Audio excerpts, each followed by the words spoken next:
So if you clicked on this YouTube video, this word is for you. The Lord wanted you to hear this, okay? Proverbs 29:18. Where there is no vision, the people perish. But he that keepeth the law, happy is he. A lot of people are perishing because they have no vision in their life. They have no vision for their marriage. They have no vision for their job. They have no vision for their family. They have no vision for themselves. They find themselves saying, where is this marriage going? What are we building? What am I going to do with my life? Where do I fit in? Where do I belong? What's going on with my children? What's going on with my job? So there's no vision, and people are kind of just going through the motions. And because they're going through the motions, they're losing motivation. They're not inspired. They're not encouraged. Everything becomes like a chore, right? It's kind of like when I first started going to church. It was religion, right? I went on Sunday because I knew it was the right thing to do. I don't want to sin. I want to do just whatever I got to do to make it into heaven. But the reality is, God has a purpose for you.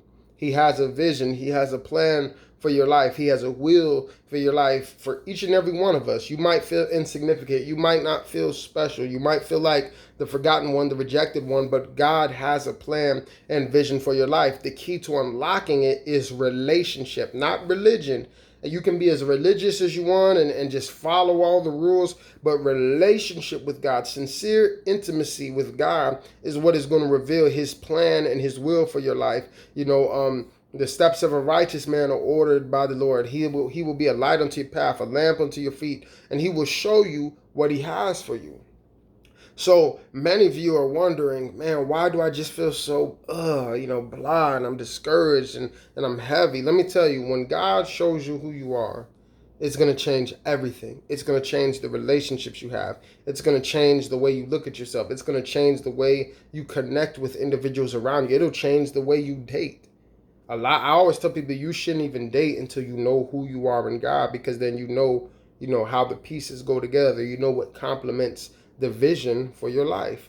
So when you don't have a vision for your life, you can make decisions based off feelings and emotions that don't line up with God's will. And then unfortunately, when you do realize his will and his vision, sometimes we attach ourselves to people and things and situations, and we make commitments that were outside of the will of God because we didn't know the vision, right? You unlock the vision through relationship, then ask the Lord to guide you and surround you with people who are going to support the vision, complement the vision, protect the vision, and whose vision lines up with your vision. All right, if God told you to build an ark, you don't want to get with someone who's trying to build the skyscraper. We're not doing the same thing. We're not going to get along. We're not going to see eye to eye. The people that you're connecting with, do they share a same vision, a common goal? The person that you want to marry, do you complement each other's vision,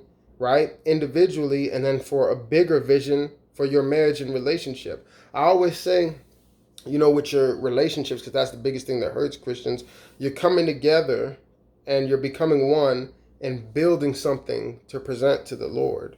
Can you build with the person that you're interested in? Are they just a pretty face? Or are they just a rich, tall guy, or whatever it is that you're looking to? You have to look at it more than that. You have to look at it as a partnership, not that just that is physical, but that it affects the spiritual as well. So can you look at that person and see a vision of them complementing what God is doing in your life? As far as vision for your kids, pray. Ask the Lord, show me how to raise up these kids. Show me, reveal to me, give me wisdom, give me insight. Let me see their flaws. Let me see their strengths so I can guide them with wisdom and paint a vision for them, all right, for them to chase. Without a vision, the people perish. Some of you tonight, you need to start praying to God for the vision for your life individually, the vision for your marriage, the vision for your family, all right? And your life will be so much better. There's no joy like walking in what God has called you to walk in. I promise you that. There's no joy in like just fulfilling your purpose.